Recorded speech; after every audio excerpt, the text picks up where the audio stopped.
अब बात अगली बड़ी खबर की, जहां दिल्ली में क्लाउड सीडिंग का प्रयास असफल हुआ। बड़ी खबर, आज एक बार फिर से बारिश कराने की कोशिश यहां पर की जाएगी। 2 उड़ानों के साथ एक बार फिर से प्रयास किया जाएगा। हालांकि कल ही इस बात का जिक्र किया जा रहा था कि क्लाउड सीडिंग अगर कराई जाती है, कृत्रिम बारिश कराई जाती है, तो निश्चित तौर पर वो धरातल पर असफल साबित होगा। और अब वही तस्वीरें एकाएक देखने को मिल रही है, जहां पर आज एक बार फिर से प्रयास किया जाएगा क्लाउड सीडिंग का। तो बड़ी खबर, आज एक बार फिर से बारिश कराने की कोशिश की जाएगी, जहां पर 2 उड़ानों के साथ एक बार फिर से प्रयास किया जाएगा कृत्रिम बारिश कराने का, ताकि प्रदूषण का जो स्तर है वो कम हो सके।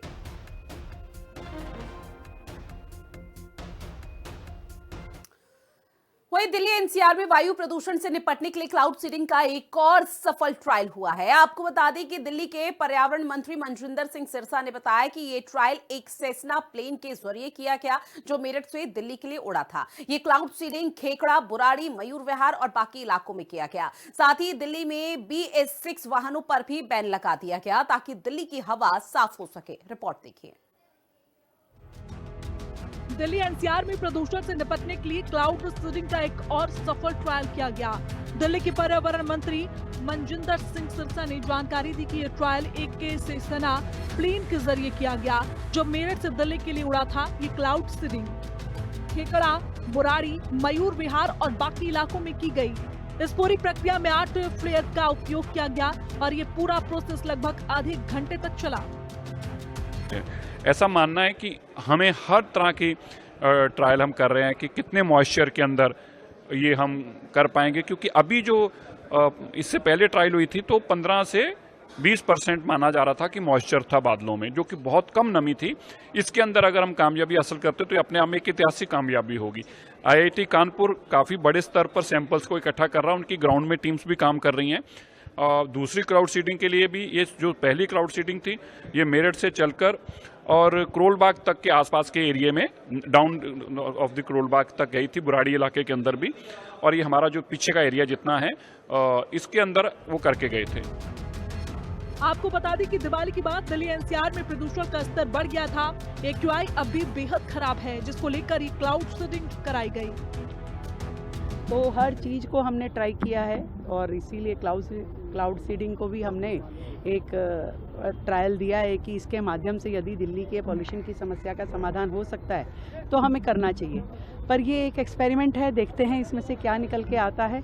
और एक्सपेरिमेंट अगर सफल हो जाता है तो मुझे लगता है कि एक समाधान जो दिल्ली वासियों के लिए बड़ा महत्वपूर्ण होगा वो निकल के आएगा, क्योंकि बहुत सारी चीज़ें डिपेंडेंट रहती है क्लाउड सीडिंग पे। आपका बादल, उसमें नमी के साथ में हवाएं, ये सब कुछ किस तरीके से परिस्थितियां बनाते हैं, वो कितना सफल हो पाता है, ये अपने आप में हम सबके लिए भी नया है।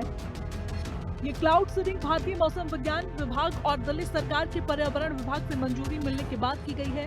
राष्ट्रीय राजधानी दिल्ली में कृत्रिम बारिश कराने का ये पहला पूर्ण प्रयास है। जब कोई विमान सिल्वर आयोडाइड या सोडियम क्लोराइड जैसे रासायनिक यौगिकों को बादलों में छोड़ता है, तो ये कण संघनन के लिए नाभिक का काम करते हैं, जिससे पानी की बूंदें बनती हैं और बारिश के रूप में गिरती हैं। दिवाली बाद लगातार प्रदूषण की गंभीर स्थिति के बीच एक और सख्त कदम दिल्ली सरकार ने उठाया। दिल्ली सरकार 1 नवंबर 2025 से बाहरी राज्यों के कुछ श्रेणी के पुराने वाहनों की एंट्री को बैन करने जा रही है। दिल्ली के बाहर रजिस्टर्ड गाड़ियां अगर BS6 इंजन की नहीं है तो उनका प्रवेश राजधानी में नहीं हो सकेगा, जिसके बाद नोएडा, गाजियाबाद और गुरुग्राम जैसे शहरों से रोजाना दिल्ली जाने वाले ऐसे पुराने वाहनों पर इसका असर पड़ सकता है। दिल्ली में पंजीकृत व्यावसायिक वाहन, BS6 इंजन वाले डीजल वाहन, CNG वाहन, LNG वाहन, इलेक्ट्रिक वाहन। दरअसल बीते 17 अक्टूबर को CAQM ने वायु प्रदूषण की समीक्षा करने के बाद इस बारे में दिशा निर्देश जारी किए थे।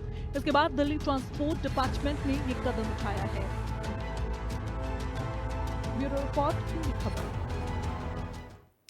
वही गोंडा से मिल रही बड़ी खबर का रुख करेंगे, जहां तालाब में डूबने से 2 बच्चों की मौत हो गई है। आपको बता दें कि तालाब से